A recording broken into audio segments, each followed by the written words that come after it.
Please be seated.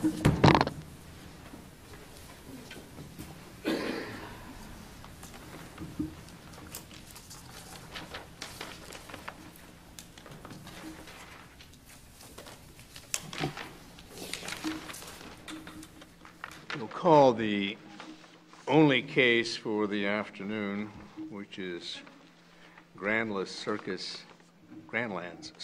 Inc.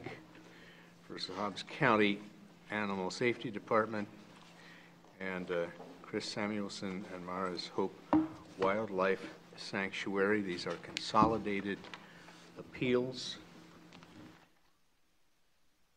We'll first be hearing from counsel for Samuelson and Mara's Hope. Would counsel come forward and identify themselves, please?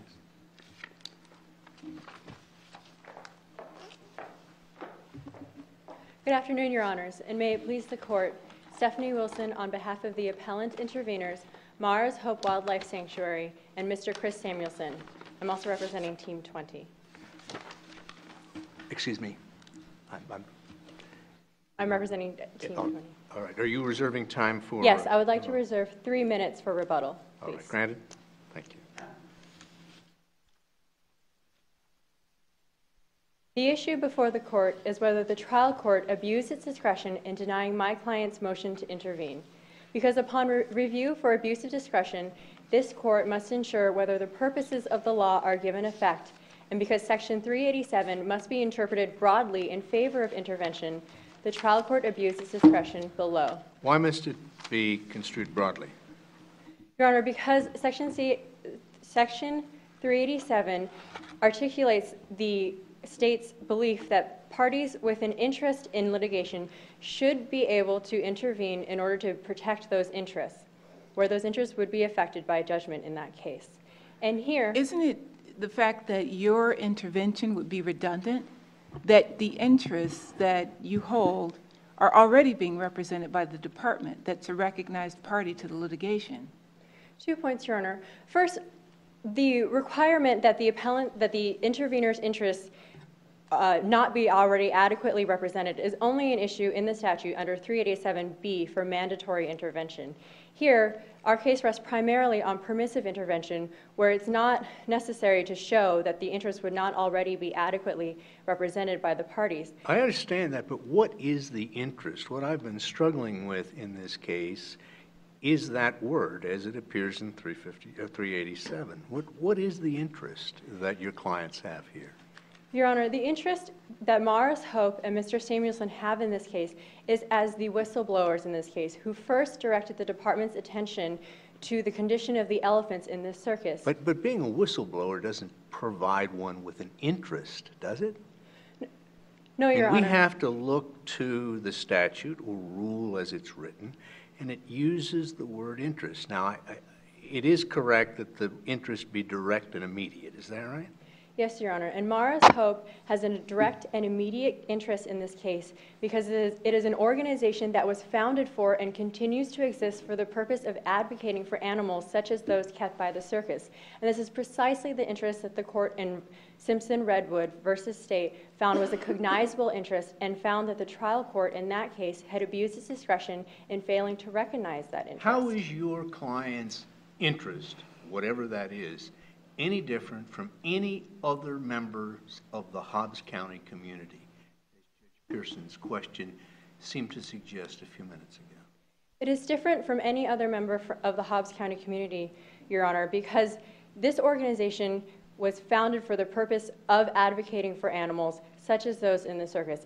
It holds itself out to its donors and to the public as the voice for animals in Hobbs County and elsewhere. And furthermore, were it not for the advocacy of Mr. Samuelson and Mara's Hope in this situation, the department never would have been made aware of the violations of Section 6314. Do you seek to intervene in every violation of Municipal Code 6314? No, Your Honor. We are seeking to intervene in this case, where the facts show that this organization has a distinct and significant interest in being the sole source of the facts in the record, in that the circus has, in terms of the circus's treatment of its animals, and also because, as an organization that protects and advocates for animals, this interest is especially strong where the circus is here in the organization's own backyard, seeking to have the department reissue its permit, even if it may have violated the terms of Section 6314. I'm concerned that Mr. Samuelson never went to see the circus. If he's that interested, why didn't he go out there and see what he's supposedly concerned about? Well, whether or not Mr. Samuelson had gone to see the circus, Your Honor, is irrelevant, respectfully. That such an interest would constitute an aesthetic interest, which is cognizable only under the Article III standing line of cases. This is a permissive intervention statute under California state law, and the interest here is exactly the same as the court recognized in Simpson Redwood Company, where an organization is founded for and continues to exist for a purpose of advocating for an interest such as that in that case. Yes, Your Honor? You just used the word irrelevant.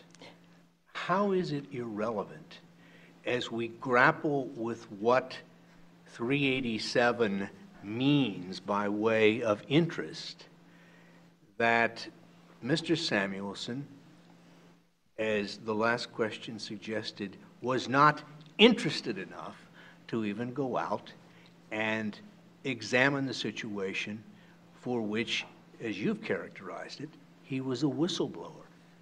Why should that be irrelevant? Why shouldn't it rather be probative of his interest, whatever that is?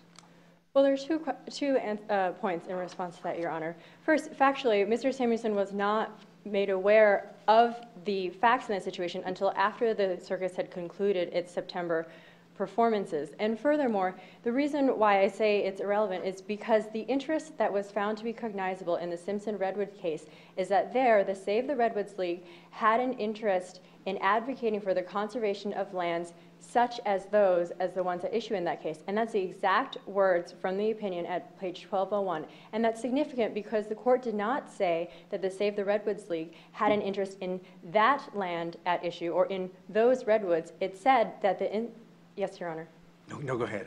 It said that the organization had a cognizable interest in furthering its organizational mission and its goals.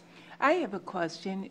What is your response to the suggestion that Mr. Samuelson's interest is manufactured? It's something he sought out, the West Edmund report. He did further research. You have to admit, don't you, that elephants are outside of the type of animals that Maris Hope even cares for. So this manufactured interest is something I'd like you to respond to, that he's making it up just so that he can participate in a litigation that's already handily being handled by the department. The law uses the term officious intermeddler from time to time. Why isn't Precisely. Mr. Samuelson just an officious intermeddler?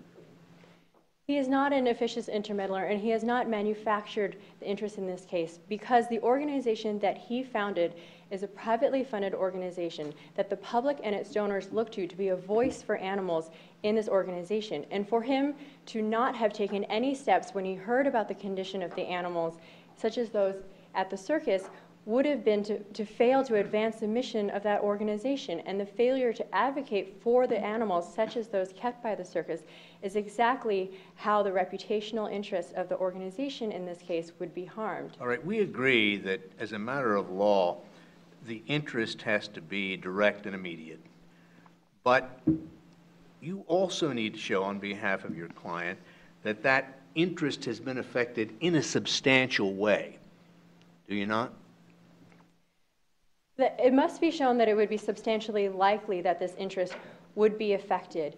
And here, because of the posture of this case, Your Honor, here the circus has come into town, it has performed. The organization found that it was found facts leading to the department's conclusion that it was in violation of 6314. And the circus, rather than appealing that decision, is suing the department to use the courts to force the department to give it back its permit, even if it could have violated the sections of 6314, just so it won't lose profits. And Let me go back. Let me go to what really should have been step one, and it's my fault that I didn't start this way, but we're on appeal here, and you have a standard of review Yes, to Your meet. Honor. And in fact, That standard of review is a deferential standard of review. You Certainly, have to Your show that the trial court abused its discretion. Now, what we've been talking about sounds like you see it one way and the trial court saw it a different way, but this isn't plenary review. How did the trial court here abuse his discretion? What did Judge Heiberg do that was an abuse of discretion? Judge Heiberg's decision was an abuse of discretion. It was outside the bounds of reason because it is an opinion without reason. There's no reason under the case law to think that just if Mara's Hope did have elephants, that it would have any greater of an interest in this case than it already does in its reputational interest and its organizational mission as articulated by the Simpson-Redwood case. And furthermore, Judge Heiberg's decision, his conclusory assertion that permitting intervention would enlarge the issues of this case was an abuse of discretion because it was not based on any factual case in the records. There's no citation for the fact that the organization seeks to change this case into a moral or ethical discussion about keeping animals in captivity. Its interest is making sure that the circus cannot sue the department to force it to get back its permit. In response to a question put to you by one of my colleagues earlier, you spoke about Mara's Hope and its members.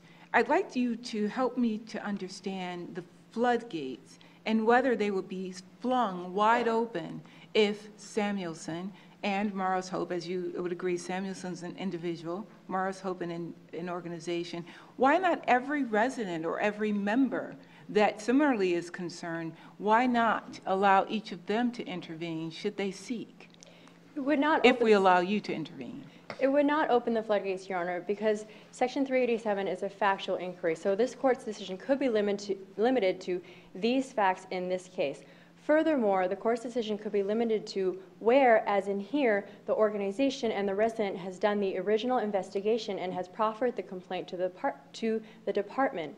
And furthermore, where the facts show that the department may not necessarily adequately protect those interests, whereas here, the department did not conduct its own investigation upon receiving the complaint and did not call any expert veterinary witnesses in the department's administrative hearing, Your Honor. Well, my colleague, in fact, our Chief Justice, indicated moments ago, while he didn't start as he hoped, he caught up. So in this same case... I don't do that very often. Admit it or do it. Catch up. My analogy, maybe not deftly drawn, is that while this litigation may not have started as it should have, it has caught up. The department does have the West Edmonds report. It does have all that Samuelson had. So again, I circle back to, aren't Samuelson and Mara's Hope now redundant? No, Your Honor. I may run out of time. May I just answer your question? Yes, finish your answer. They are not redundant, Your Honor, because they have a demonstrated interest in this case. And the inquiry under Section 387A is not whether or not the party would be redundant. It's whether the party has a direct and immediate interest in this case. And the facts have shown that there. So for these reasons, Your Honors, the trial court's decision should be reversed. Thank you. Thank you very much, Ms. Wilson. We'll have you back on rebuttal. We'll hear then from counsel for Circus.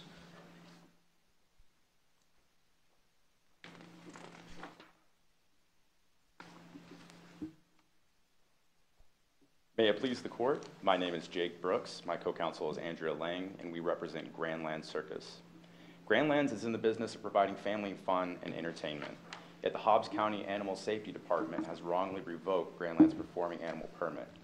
Furthermore, Mara's Hope and Chris Samuelson now seek to impermissibly intervene in this action.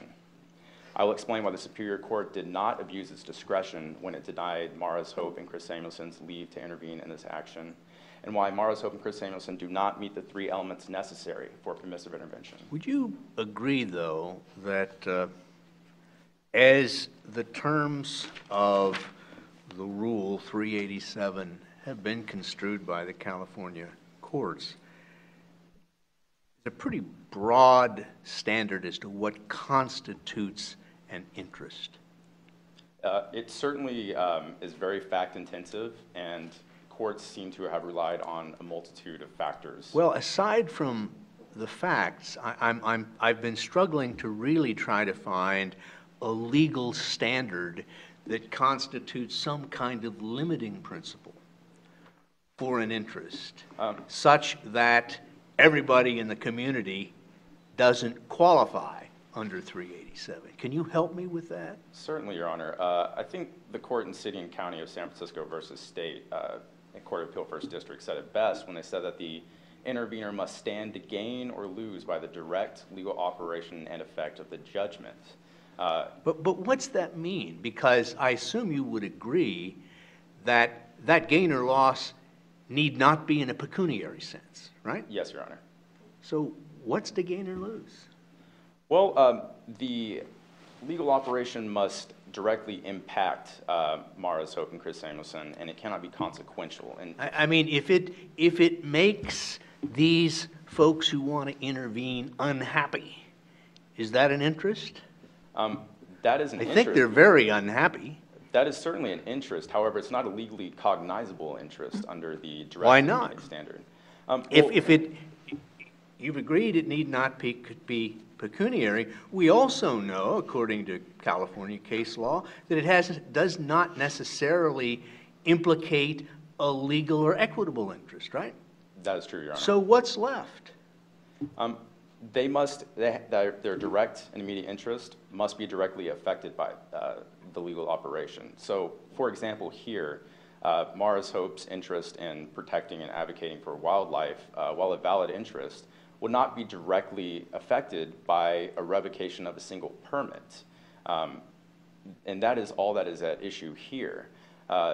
So that's all that's at issue here? Isn't contagion at least one of the other issues here? Contagion caused by tuberculosis or something of that sort that the elephants may transmit to humans? that might certainly be a factor considered in the conditions of the permit and the permit itself, but the legal cause of action, the only legal operation that would be in effect here would be the revocation or the issuance of Grandland's performing animal permit. And by revoking that permit or issuing that permit, Mara's Hope would not be directly and immediately affected by the revocation or issuance of that permit. Don't you risk another lawsuit? Don't you risk Mr. Samuelson or Mara's Hope bringing a second separate lawsuit against you if not permitted to intervene in this one? Not as far as I know, Your Honor, because they do not have a legal cause of action under the Hobbs County Ordinance, nor have they suffered any actual harm by any of Grandland's animals. You're answering as if you believe there is some standing requirement similar to that in federal courts. Is that what you're leaning towards? I believe so, Your Honor, if I'm Are you telling me that in California there is a standing requirement, and if so, that Mr. Samuelson and Mara's Hope do not meet it? Well, first, Your Honor, standing is not necessary here under intervention.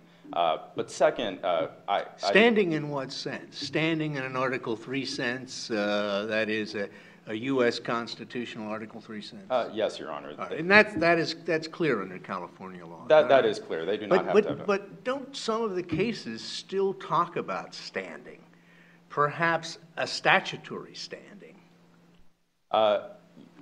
As far as I know, no, Your Honor, though I might be missing cases on that, but there is no statutory standing granted by the Hobbs County Ordinance. In fact, the ordinance allows for them to file a complaint with the administration. The Timber Ridge case uses the language of standing, but again, it's pretty clear it's not in an Article 3 sense. So it would seem that what we're really talking about is whether or not the requisites of participation, or rather to intervene as they're set forth in 387, is the type of standing that is envisioned, although I think it's, with all due respect to the courts using that term, or being a bit sloppy. It's not really standing. So you answered my colleague's question earlier about whether you're talking about standing in a kind of equivocal way. You are not then relying on a standing argument here, which would be jurisdictional in nature. Is that right? That is true, Your Honor. I am merely operating under the direct and immediate interest prong that has been articulated by California courts. Which then also must mean that you're not contending here that Samuelson's intervention would give rise to any new or additional issues, either legal or factual. Is that right?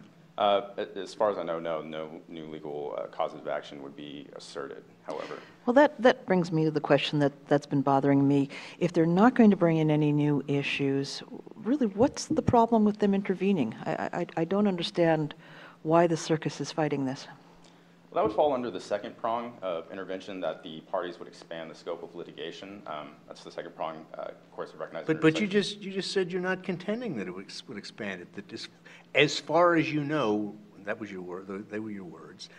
There wouldn't be any new issues, factual or legal, introduced. There would not be any new legal causes of action introduced. However, the trial court, as a trier of fact, with all parties in front of them, clearly found that the scope of litigation would be expanded. And under How so? I'm sorry, go ahead. How so? And where in the opinion did it say that?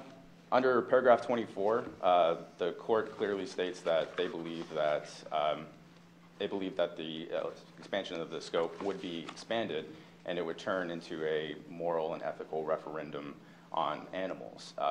While this might not be explicitly stated in the facts, the trial court, as a trier of fact, with all parties in front of them, is the best judge of whether or not this scope of expansion will be expanded.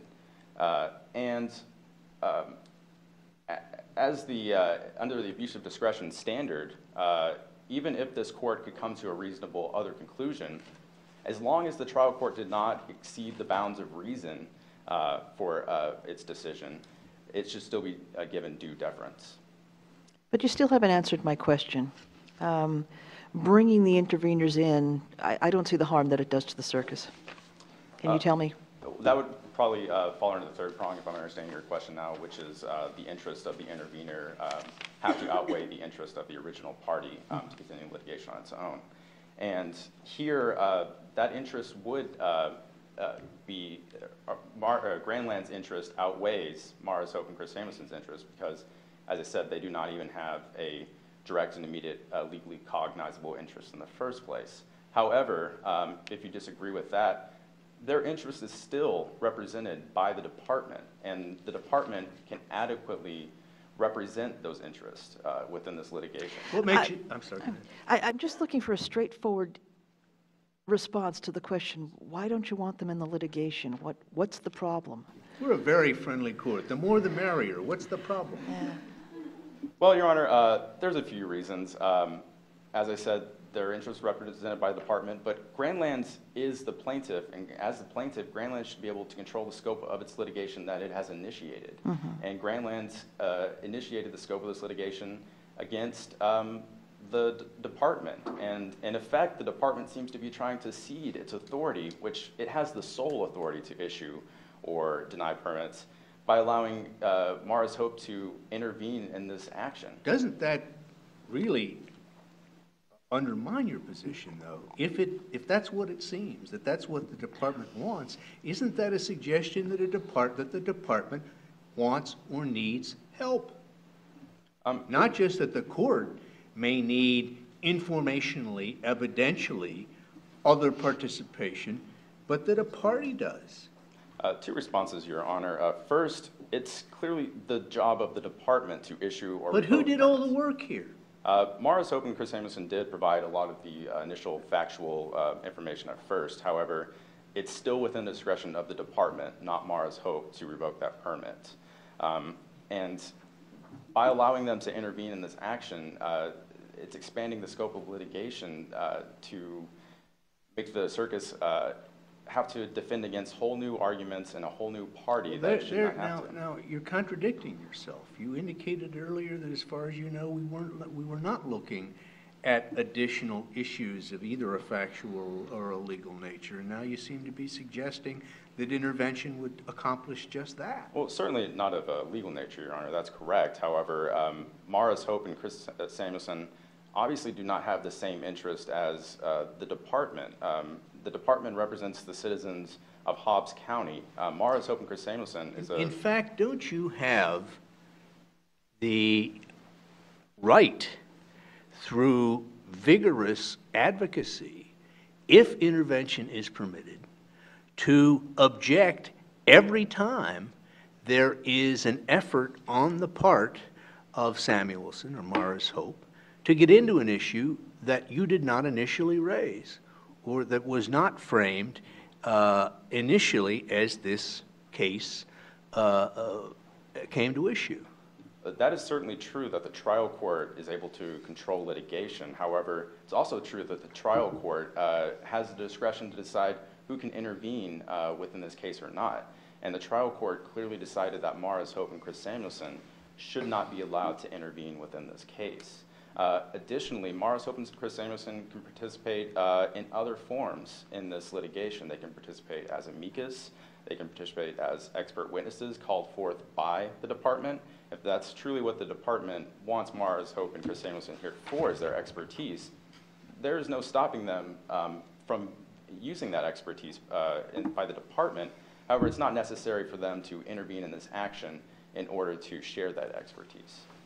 Counselor, you agree, don't you, that the Rominger Court found that two public bodies, I think a state and a county, were permitted to intervene in the litigation to determine the fate of ordinances that affected the health and safety of a community, similar to the ordinance at issue here. You agree with me at least so far? I believe the environmental organization was allowed to intervene. Sierra Club? Yes, that's right. Exactly. Well, in this case, we're talking about a private entity and a private person and a public entity seeking to intervene. How, if at all, does that suggest a different analysis? Does it support your point that Morris Hope and Samuelson should be kept out because it's not two public entities, but rather this private and one public? Well, Your Honor, I would say it's a very factual case, and it seems in that... Which, this or that? I'm sorry. Rominger or this case? Rominger, and both are obviously factual, but Rominger was very fact-intensive as well. And the court in that case relied heavily on the fact that pesticides were being applied to a forest that the Sierra Club members used, and then they were in danger of suffering bodily harm. Well, similarly, I asked you earlier about contagion and hoped you weave your way back to it, but that's at risk here for the residents of Hobbs County. That is true. Isn't Samuelson a resident of Hobbs County? He is a resident of Hobbs County. So however, he has an interest, does he not, in anything that's going on in his hometown? He has no more interest than any other member of Hobbs County, and every citizen of Hobbs County is being adequately represented by the Hobbs County Animal Safety Department. And similarly here, Morris Hope and Chris Samuelson can't allege a more specific chance of bodily harm than any other member of the county. As the record clearly indicates, Chris Samuelson has never even attended a single Grandlands performance. And as far as the record indicates, only one member of Morris Hope has actually attended the performance. So in regard to them suffering bodily harm, they're in no different position than any other member of Hobbs County. Wouldn't redevelopment authority, redevelopment agency versus Hayes provide some support for Samuelson and Morris Hope? I'm sorry, Your Honor, I don't think I'm familiar with that. All right, case. that's all right. Again, in conclusion, I'd just like to briefly return to the abuse of discretion standard. Here, there might be close calls in this case on whether they have a direct immediate interest or expanded scope of litigation or the balance of interest. But even if this court can come to a different conclusion, under the abuse of discretion standard, the trial court is still given that deference. Thank you, Your Honors. Thank you. Thank you very much, Mr. Brooks.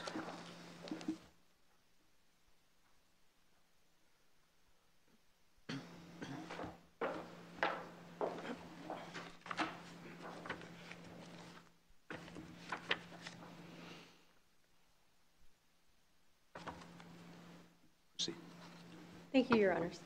Opposing counsel just conceded that Morris Hope and Mr. Samuelson did not assert any other legal issues through intervention, and that Morris Hope and Mr. Samuel do not have the same interest as the department. These two factors weigh in on the third requirement under the statute, which is the balance of the interests in this case. And here, where the circus has not been able to articulate any reason why permitting intervention would prevent it from protecting its issues or presenting its case in this litigation, permissive intervention should have been allowed. And Judge Pearson, you asked opposing counsel whether or not Mars Hope would have a cause of action against the circus.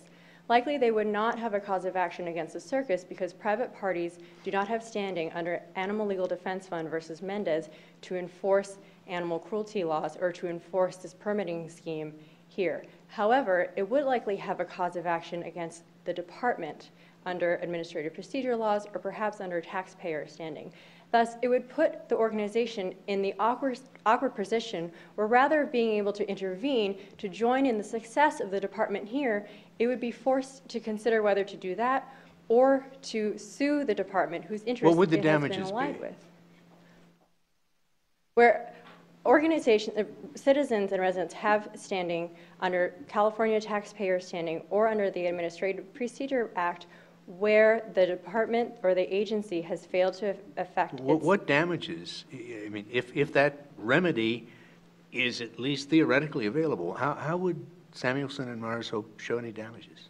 There it would be the resources that it spent in bringing this case, in conducting the investigation, and the aesthetic harms to having these animals performing in its county who are under these conditions, Your Honor. How would any such damages have been caused by circus? Not caused by the circus, Your Honor, but caused by the department in failing... I'm sorry, caused by the department.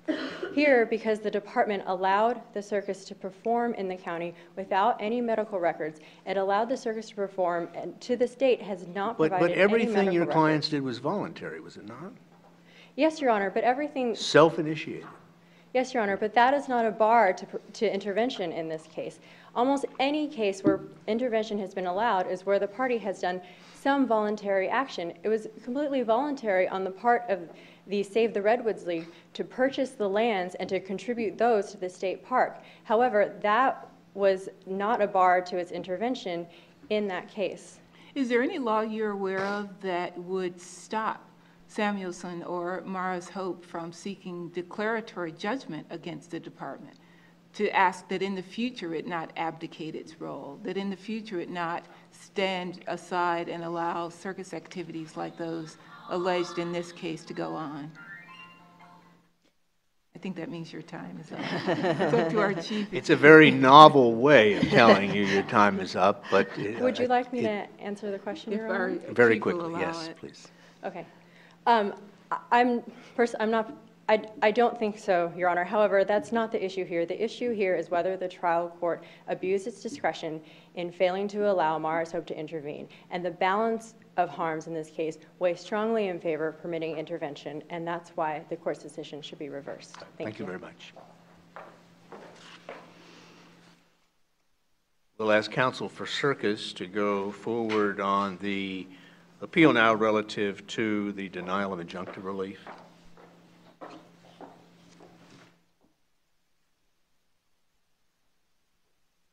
May it please the court. My name is Andrea Lang, and I represent Grandland Circus. I'd like to reserve 2 minutes of my time for rebuttal. Granted. Thank you. Grandlands is a long-established and experienced circus with a tradition of performing in Hobbs County. Despite its compliance with the plain language of the county's requirements, the department has revoked and refused to reissue its permit, resulting in economic and reputational harms to Grandlands.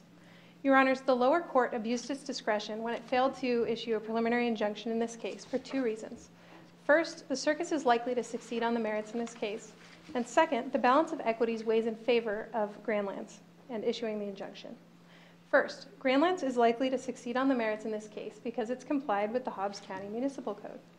Well, the trial court has found differently, however, or at least it's determined that you are likely to have violated at least 2 areas of that code. Aren't I correct? You are correct, Your Honor. And because resolution of this case on the merits depends on a question of law, the trial court's decision not to issue the injunction based on these violations is to be reviewed de novo.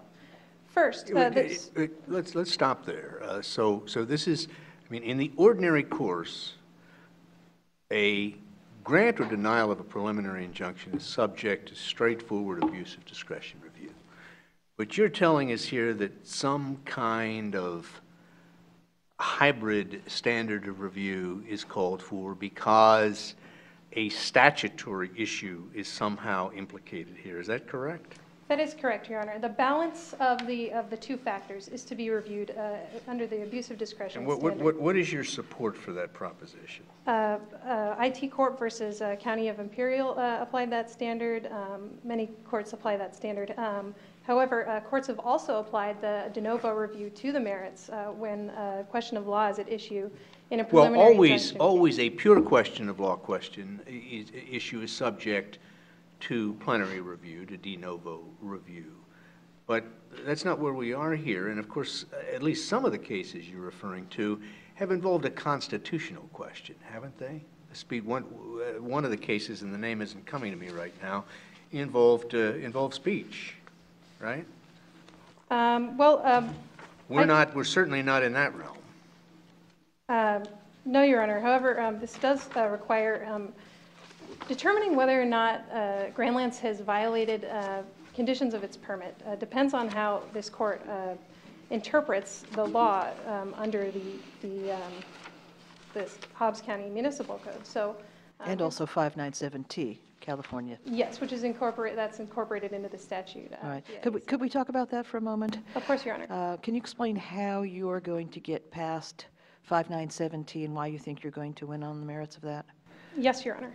Grandlands did not violate Section 597T because that section of the Penal Code expressly exempts vehicles. The transportation containers in this case are vehicles. The Dictionary Act, for example, How long are the elephants kept in those vehicles? they're kept as long as they're not performing and warming up and cooling down. They are kept there. So they're kept there as housing in addition to vehicular? Yes, Your Honor, but they do not cease to be vehicles just because they're not in transit at the time. Why not? The Dictionary Act, for example, describes the word vehicle to include every description of carriage or artificial contrivance used or capable of being used as a means of transportation across land. So the transportation containers are still capable of being used. If I purchase a mobile home and live there for 10 years, is it still a vehicle? A mobile home is distinguishable from the transportation containers because mobile homes are permanently used as homes. These transportation containers were, just used to transport, and they will be used to transport again immediately after. So, but the elephants are kept in there all the time. How can they just be transport vehicles when the elephants are in there other than the 90 minutes they're performing? I don't understand. Grandlands has nothing to go on here except for the plain language of the statute, and the statute does exempt vehicles. Grandlands had no reason to believe that the transportation containers would cease to be vehicles.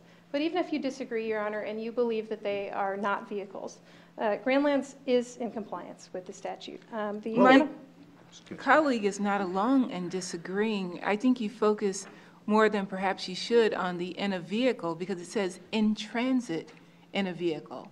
So when it's not in transit, but otherwise in the vehicle, isn't that problematic for your client? It says in transit, comma, in a vehicle, comma, or in the immediate control of a person. Actually, sorry. Well, exactly, but you were reading that as if it were in the disjunctive, are you not? That in transit or in a vehicle. Is that how you're reading this? Yes, Your Honor. Why?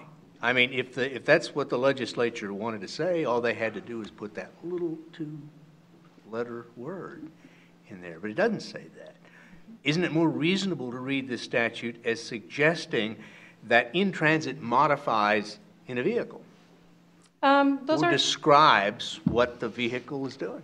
That is one possible interpretation. Well, isn't any other interpretation, and the one that you're strongly suggesting now, means that it is entirely legal to keep the elephants in the vehicle all of the time?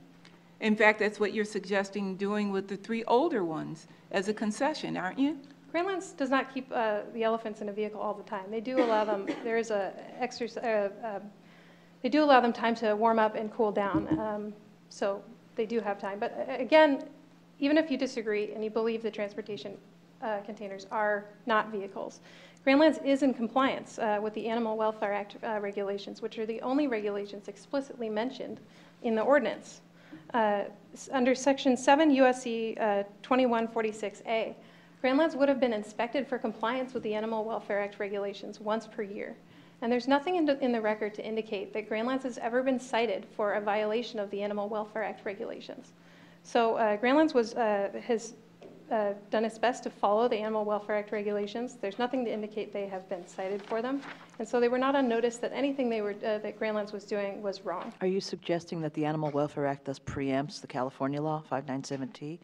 I'm suggesting that the Animal Welfare Act regulations are standards, are the only standards that are mentioned in the statute, or the ordinance rather. So they're the only standards that Grandlands is on notice that it needs to comply with. So the department should actually ignore California 597T? Well, 597T has no explicit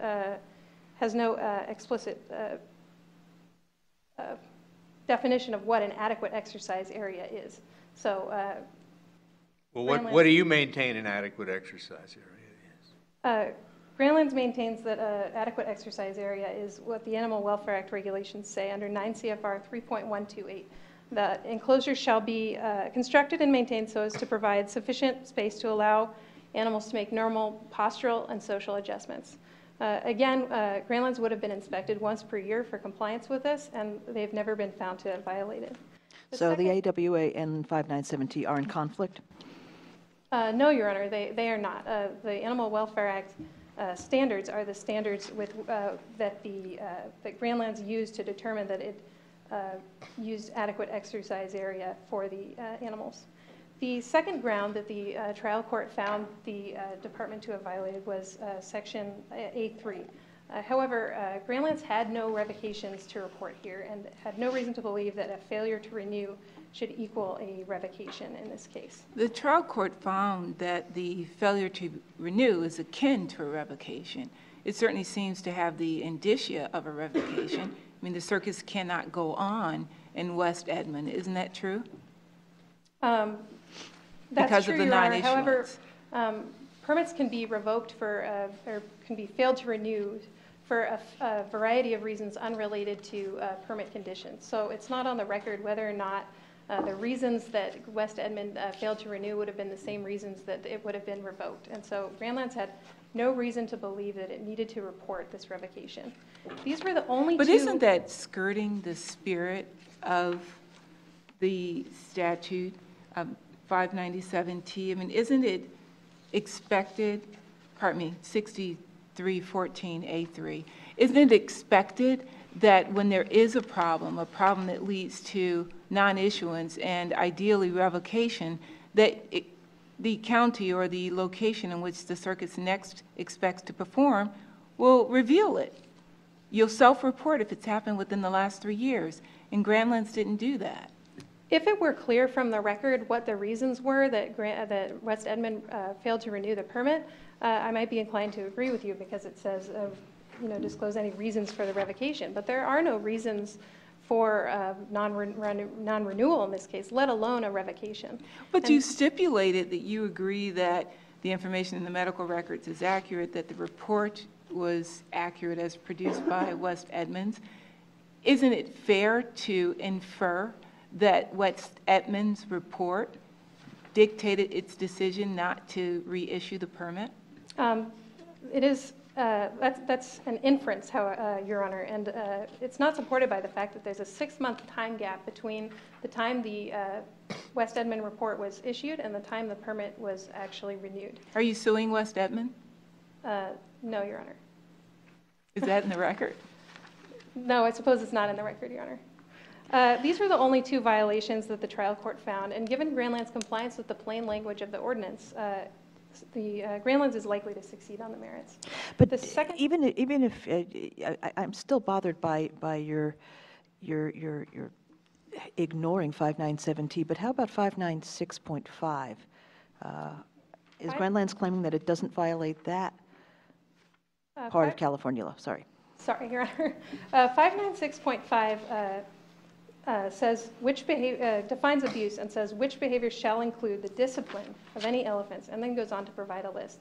There is no evidence on the record here that Grandlands has engaged in disciplinary behavior towards its elephants. And moreover, Grandlands relies on these animals as part of its livelihood, and so there's no reason for Grandlands to be abusing its elephants. And is there any other interpretation of abusive? I mean, perhaps being in those containers all of the time could be considered abusive? It's not a disciplinary behavior, and 596.5 clearly indicates that it's meant to apply to disciplinary behavior. The second factor that courts will look at to decide whether to issue a preliminary injunction is the interim harm to each party. Here, the losses Grandlands will suffer outweigh the harms that the department will suffer. How can you be so sure of that? Well, I assume you mean pecuniary loss. If not, tell me, maybe you should detail what the losses you expect are. Sure. Grandlands will suffer both economic and reputational harm here. So you could have an action at law. So why come to equity? Your losses, which are pecuniary, could be realizable in another lawsuit.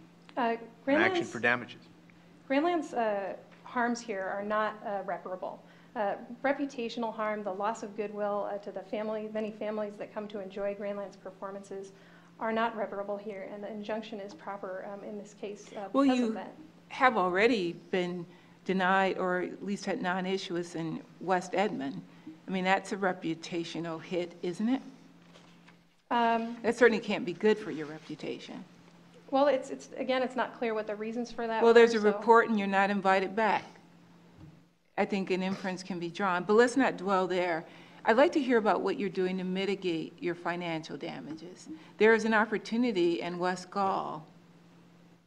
Why not take it up? I see I'm out of time, Your Honor. May I briefly answer Briefly. your question? California courts have held, the California Supreme Court has held in Butt versus State of California that courts are not obligated to consider whether that harm is avoidable by other means. Thank you. Thank you very much, counsel.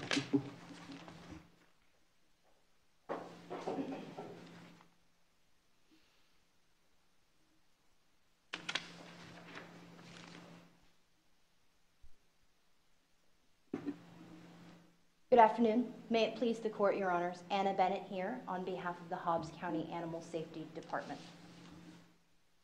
We are here today, Your Honors, because the department acted well within its authority when it revoked the circus's performing animal permit based on multiple underlying violations of the Hobbs County Municipal Code and the California Penal Code. The trial court did not abuse its discretion when looking at the record before it, coming from the administrative hearing. It determined that the circus was not likely to succeed in its challenge against the department at trial, nor did it abuse its discretion when it found that the department's interests in upholding its own laws outweighed any speculative harm that the circus might suffer. Well, there was no revocation. There was no revocation for the circus to report, and it seems that the trial court has treated the non-issuance as a revocation. Help us to understand how that's within the discretion. Your Honor, under the abuse of discretion, this court can disagree with the trial court's conclusions and still must uphold them if they don't represent a miscarriage of justice. And while the trial court, you might disagree with its findings as to violations of subsection A3 of the municipal code, there are other violations in the municipal code that would readily indicate that the circus had violated them and that the department was within its rights to revoke the circus's permit on those facts. So we don't have to rely on a notion that revocation is synonymous with denial to still affirm here. Is that what You do not, Your Honor. However, the trial court's reasoning as to the constructive revocation that the West Edmonds decision amounted to is sound. Did the trial court call it a constructive revocation? Yes, Your Honor. They said it was constructively a revocation when West Edmonds failed to reissue the permit following the West Edmonds report. Now, the word revocation in the permit context means that you're officially canceling the effect of something.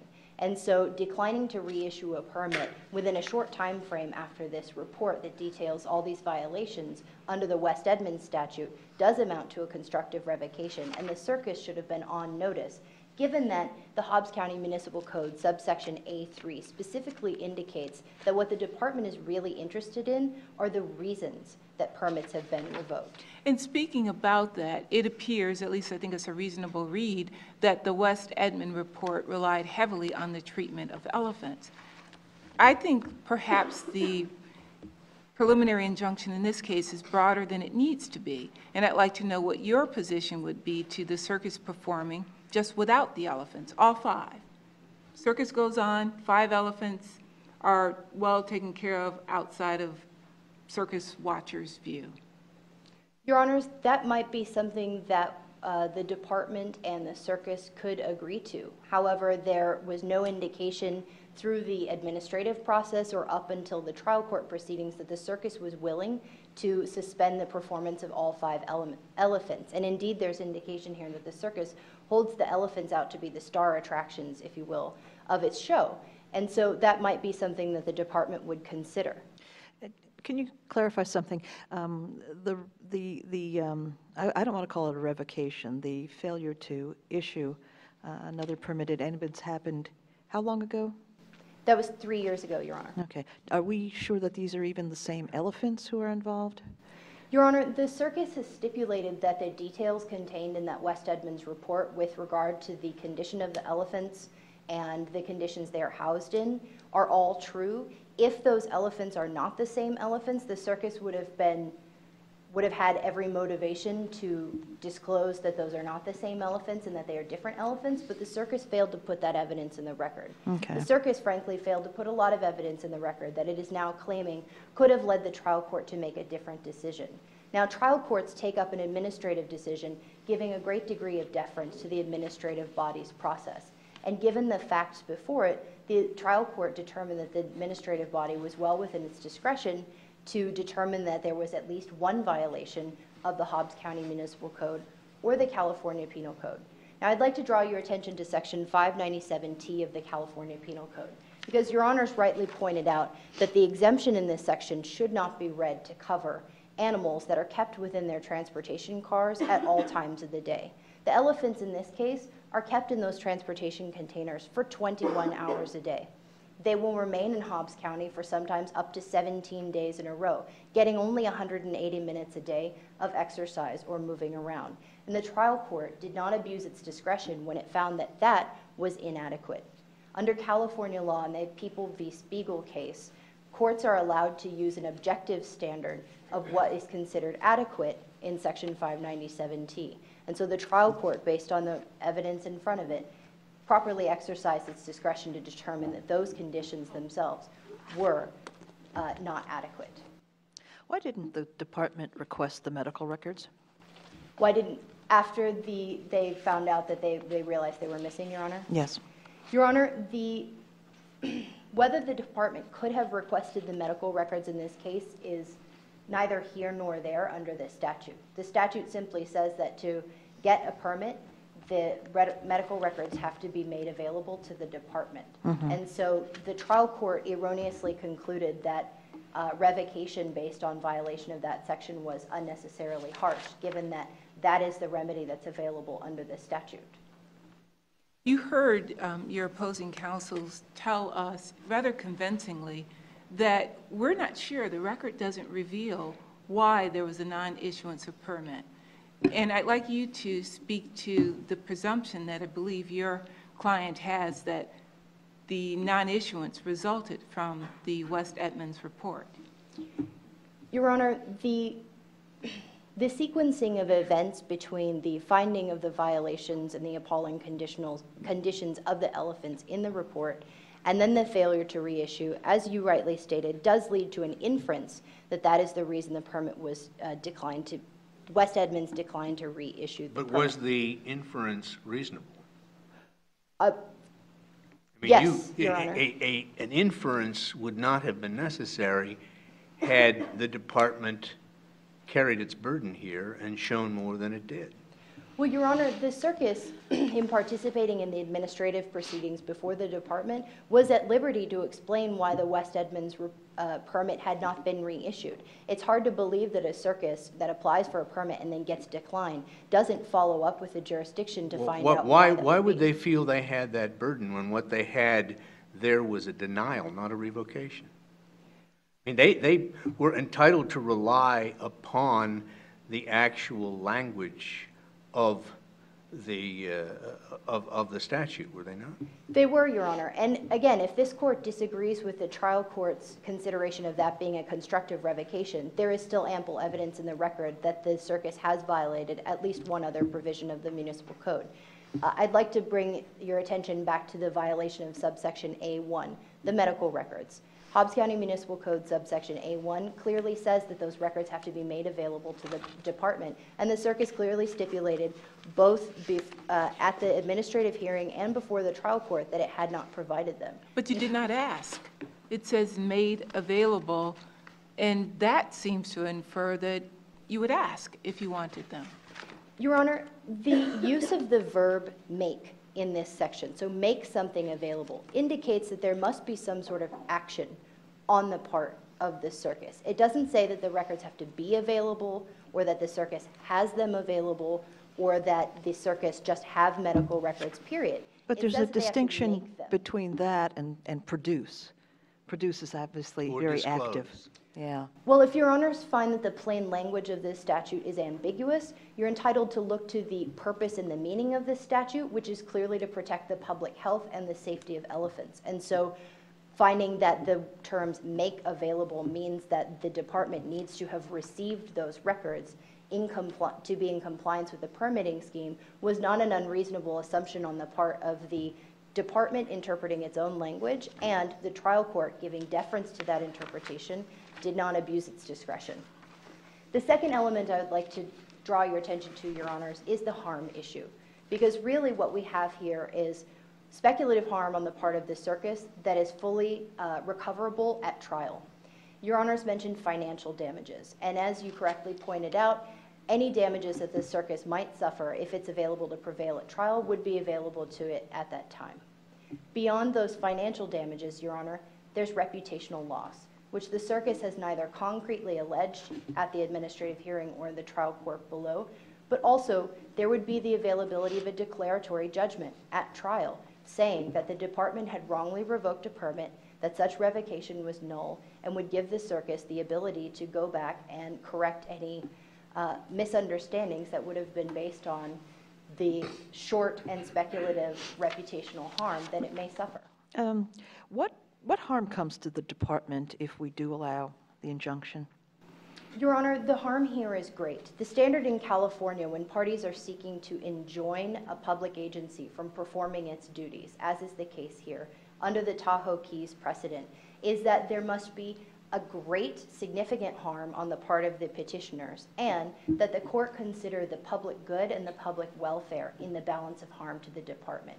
Here, where the department is protecting not only the public health of its citizens vis-a-vis the medical records requirement and the possible exposure to tuberculosis that might occur, it is also protecting its own ability to enforce its own laws. And here, if this court reverses the trial court and sets a precedent where every time the department revokes a permit for animal abuse, for failure to provide medical records, that party can then seek to enjoin that decision, bring the department into court for an injunction, and then sue the department to get that permit back later, it would frankly, and pun intended, Your Honor, make a circus of the municipal code's provisions that allow the department to police its own You law. were doing so well up to that point. We're only talking about misdemeanors. I mean, if these violations of law really were as significant, had the ability to have the compelling effect that you've articulated quite well, wouldn't we be speaking about possible felony charges? Your Honor, that is questioning the wisdom of the California Penal Code's respect for animals and how it thinks abusive animals should be policed. And while the department would love to get into a discussion about the shortcomings of the legislature, that's not the issue before the court here. But you could indulge me at least as far as telling me, does the department weigh in? you're the one that stands up in court and fights for violations to be prosecuted. Aren't you also the one then to speak to legislators about the severity of the penalty if the law is found to have been violated? Well, Your Honor, I think the department's advocacy for animals and respect for the treatment of animals is indicated by our vigorous defense of the revocation of the permit in this case. If the department did not believe that those offenses were serious, misdemeanor status under state law aside, we would not be here fighting so hard for our ability to revoke the permit based on what the circus characterizes as only trivial violations of a municipal code.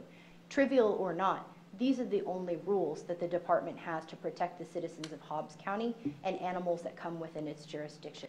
If we were able to decide this on some sort of a fast track, would that take care of the harm that the department might consider? A fast track, Your Honor? Yes, before the next scheduled circus performance. Absolutely, Your Honor. If that were an option, we wouldn't be here. Okay.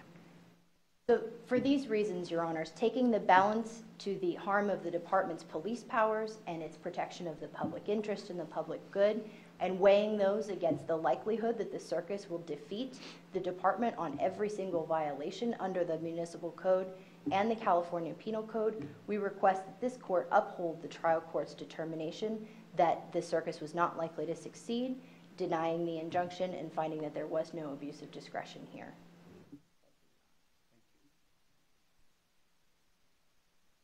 Rebuttal?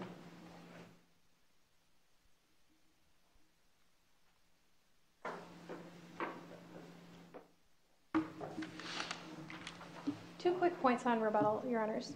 First, opposing counsel has stated that Grandlands has made no concrete allegations of harm. However, this is not required, and in fact, it's one of the ways that the trial court abused its discretion in this case. California courts have held that under Costa Mesa city employees versus city of Costa Mesa, that speculative harm is to be considered in the balance of interim harms here. And in fact, a difficulty in ascertaining damages is actually a factor in favoring injunctive relief, as the court held in the 6th District in Huang Q versus Liu. Second, Your Honors, opposing counsel would read the words make available to be the same as provide. However, Webster's dictionary defines the word available as accessible, attainable, ready, or handy. And California courts have applied that definition to the entire phrase make available in Decay versus Decay Pneumatics, decided by this district.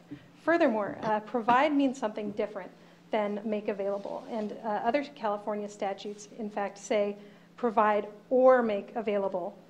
For example, Penal Code Section 679.026 and Section 266J, they both say provide or make available in different contexts. Counsel, you heard my colleague ask opposing counsel about a fast track. I'd like your response to that question. If this matter were fast-tracked, or, for instance, I'm taking up on the notion that you haven't sued West Edmond. If this were resolved quickly enough so that it wouldn't impede your next 12-month schedule, would you still be here? Would you still sue? Your Honor, the harm that the department, that Grandland suffers here is not simply in Hobbs County. It's, again, the reputational harm that Grandland suffers across various counties from this litigation. Thank you, Your Honors. We thank counsel very much for their very helpful arguments. The panel will at this time take the matter under advisement. We'll ask the clerk to declare a recess.